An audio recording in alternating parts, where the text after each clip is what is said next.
इस तरह से फोटो एक जस्ट सेकंड, फोटो तो हम ठीक तरह आएंगे इधर से नहीं कोई बात, फोटो अभी ठीक तरह। हाँ नॉइज है यार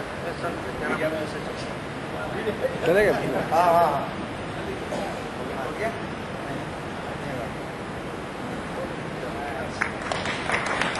वही एक्सरसाइज कर रहे हैं जिससे हम आपके काम आ सके, आपका काम कुछ आसान कर सके।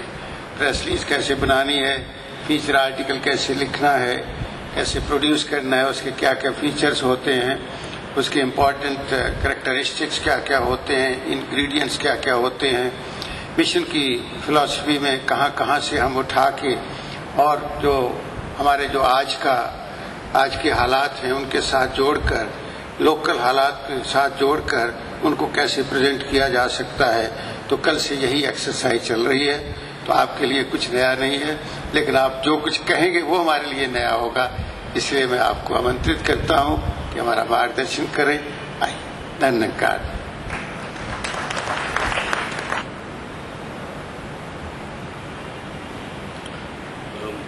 उपस्थित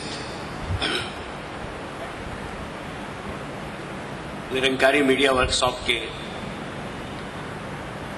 संयोजकगण कृपा सागर जी,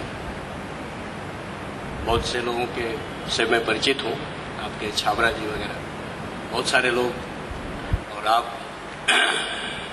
मेरे सामने बैठे हुए भाइयों और बहनों। दरअसल मीडिया के बारे में सामान्य जनों के मन में बहुत ही श्रद्धा और विश्वास है। ऐसे पत्रकारिता जगत से जुड़े होने के कारण मैं यह बात नहीं कह रहा, बल्कि 150-200 वर्षों का जो इतिहास है भारतीय पत्रकारिता का, उसके आधार पर हम यही कह सकते हैं। चाहे बाल गंगाधर तिलक रहे हों या नागपुर के श्री राम पराटकर जी रहे हों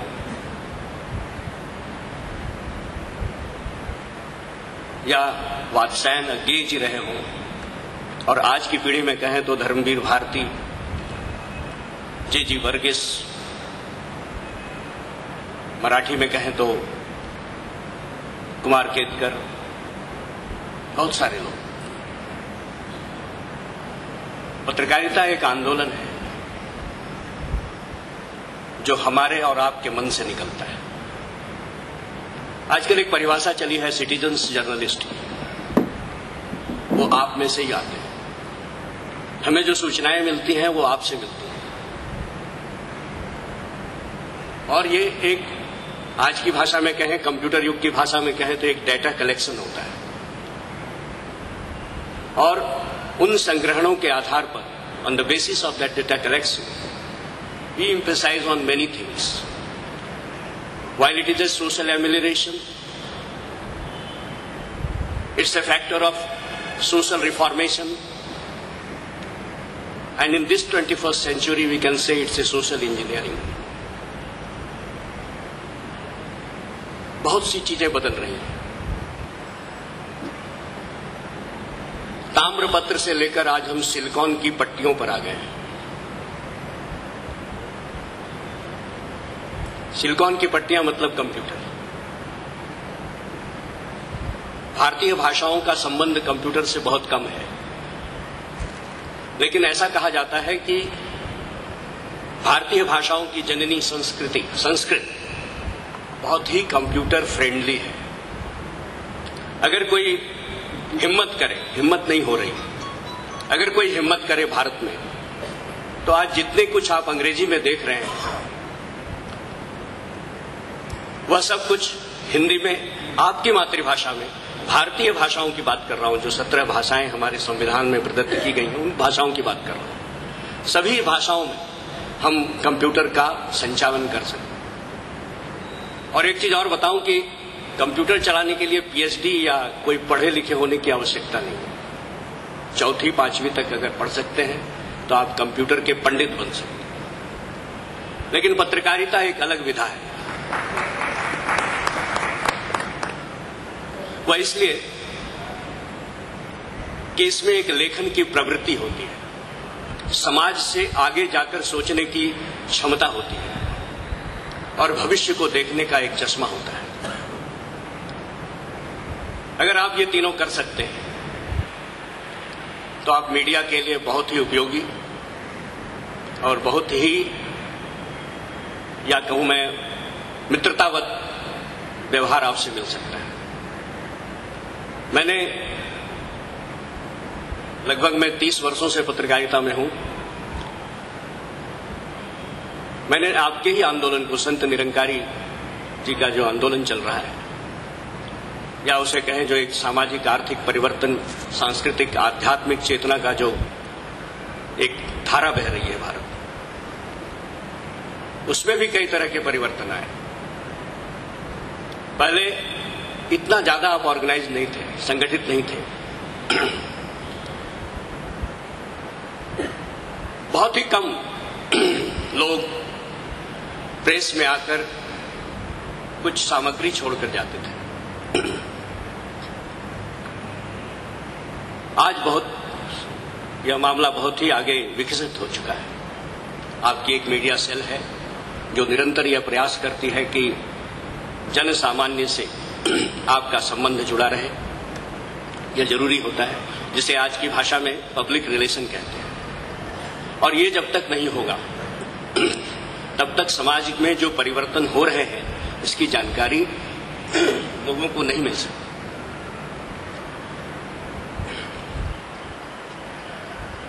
और सामाजिक परिवर्तन के लिए जरूरी है, कोई कुछ भी कहे कि ये प्रसिद्धि के लिए लालायित हैं, लालची हैं वगैरह, इसमें पढ़ने की जरूरत नहीं है। यह एक सामाजिक दायित्व है। बहुत सी ऐसी संस्थाएं हैं, मैं बहुत से जैन समाज की संस्थाओं में जाता हूं, संस्थाओं में जाने का मौका लगता है। मैंने देखा है कि इन 3 दशकों में अपने अनुभव में कि मीडिया से जुड़ने की एक प्रवृत्ति लोगों में अपने आप पनप रही है।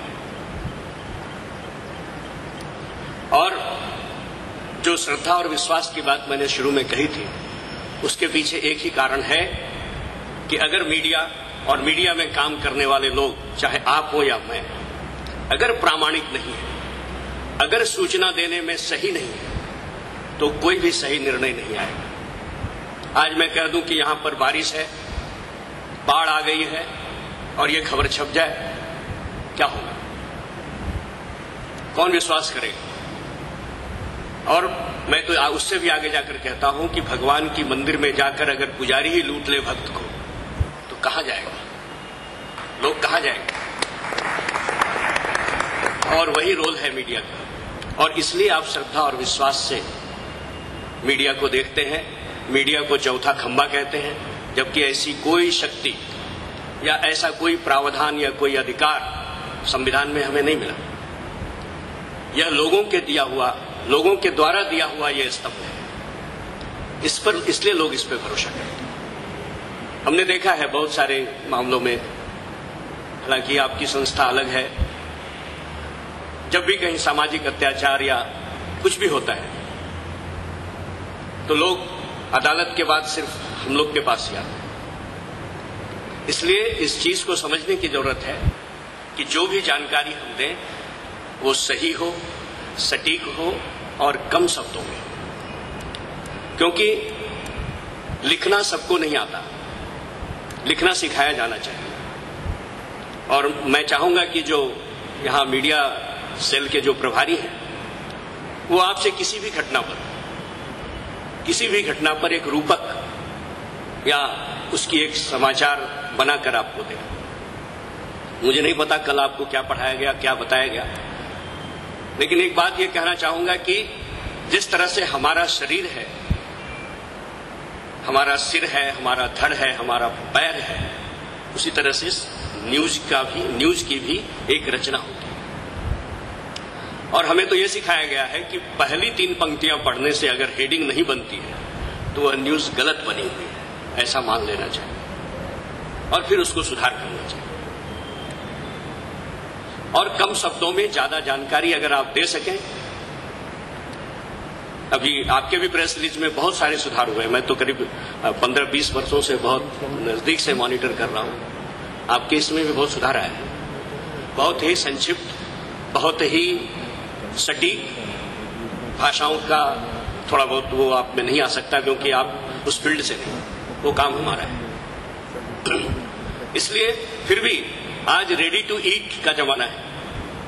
कहीं भी आप बाजार में जाइए, फास्ट फूड का जमाना है, लोग बनी हुई चीजें खाना चाहते हैं। इसलिए आप जितना ज्यादा, जो मैंने 3 बातें आपको कही कि अगर न्यूज की रचना को उसी तरह बनाया जाए तो आप, मुझे लगता है कि आपको ज्यादा प्रसिद्धि, आप ज्यादा से ज्यादा लोगों तक पहुंच सकते हैं। ये कहने की बात है कि ज्यादा से ज्यादा लोगों तक पहुंचने के लिए हमें बहुत ही सटीक, सही और संक्षिप्त होना जरूरी है। निरंकारी आंदोलन की बहुत सारी किताबें हमने पढ़ी हैं। उन पर आप समय समय पर लेख बनाकर अखबारों में दिया कीजिए जो नहीं आता है। बहुत सारे साहित्य हैं आपके, और बहुत सारे विद्वान, बहुत सारे मर्मज्ञ इस आपका जो मिशन है उसके साथ जुड़े हैं। इसलिए मैं आपसे अनुरोध भी करूंगा कि ऐसे कोई सज्जन जो बहुत दिनों से आपके साथ काम कर रहे हैं, उनका साक्षात्कार, उनकी बातें, उनके अनुभव, उन्होंने समाज से क्या सीखा, उन्होंने समाज को क्या दिया। और ये भी जानिए कि मीडिया मतलब कम्युनिकेशन होता है, संवाद। And communication has a two way process. 1 वे होगा, it's not a communication, it should be A two way communication. जब हम आपसे बातें करते हैं और आप हमसे बातें करते हैं, तब संवाद पूरा होता है। नहीं तो हम रेडियो और टेलीविजन हो जाएंगे, जिसकी स्विच बंद कर दो तो बंद, खोलो तो सुनते रहिए, आप कुछ नहीं कह सकते। लेकिन आज भी परिवर्तन आ रहा है उसमें। There is a interactive television, there is interactive media thinking. ये चला है, शुरू हो रहा है और बहुत जल्दी आ जाएगा। जब आप किसी भी न्यूज के स्क्रीन पर हाथ रखेंगे, अपने ही टेलीविजन पर आप संवाद स्थापित कर सकेंगे। ऐसी चीजें आ रही हैं, बहुत जल्दी आएंगी। कई जगहों पर यह शुरू हो चुका है। इटली और न्यूजीलैंड के मेडिकल ट्रांसक्रिप्शन के क्षेत्र में इसका उपयोग हो रहा है। अगर कोई पेशेंट बीमार है और वो नहीं जानता कि वो क्या दवाइयां ले, वो अपने कंप्यूटर इसके टेलीविजन के स्क्रीन पर हेल्थ चैनल जो चलते रहते हैं, आज 24 घंटे चैनल चल रहे हैं, उसके माध्यम से वो अपनी दवाइयां डॉक्टर से पूछ सकता है। तो this is called a real communication system. और आज इसी की जरूरत है। आज समाज में संवादहीनता बढ़ रही है। Whole world has come into our bedroom, लेकिन हम एक दूसरे से बातें नहीं करते, एक दूसरे से आदान प्रदान नहीं करते, बातों विचारों की ये नहीं करते। इसलिए समाज में इतनी विसंगतियां पैदा हो रही हैं। इतने एडवांस होने के बाद, इतनी प्रगति होने का दावा करने के बाद भी, चांद और मंगल पर जाने के बाद भी इस तरह की विसंगतियां समाज में है। अगर ये आदान प्रदान होना शुरू हो जाए, किसी भी समस्या का निदान हो सकता है। ये आप और हम सभी जानते हैं, घर में हो या कहीं बाहर भी, हर जगह ऐसा हो सकता है। और जब संवादहीनता की स्थिति समाज में बनती है तो राष्ट्र का नुकसान होता है। और इसलिए मीडिया का रोल यहां बढ़ जाता है। आप जैसे एक्टिविस्ट का रोल बढ़ जाता है। ये मत समझिएगा कि आप यहां मीडिया सेंटर या मीडिया सेमिनार में आप आए और आपने कुछ बातें हमसे सुनी, कुछ बातें दूसरे विद्वानों से सुनी होंगी आपने, लेकिन उसका उपयोग कीजिए। उपयोग करने के लिए सबसे बड़ी बात, जो मीडिया में जो लोग जुड़े हैं यहां पर, उनसे यही कहूंगा कि सामान्य लोगों से ज्यादा पढ़िए। अगर कोई 2 पेज पढ़ता है तो आप 10 पेज पढ़िए। और जब तक ये नहीं होगा, आपके पास सूचनाएं नहीं आएंगी। और एक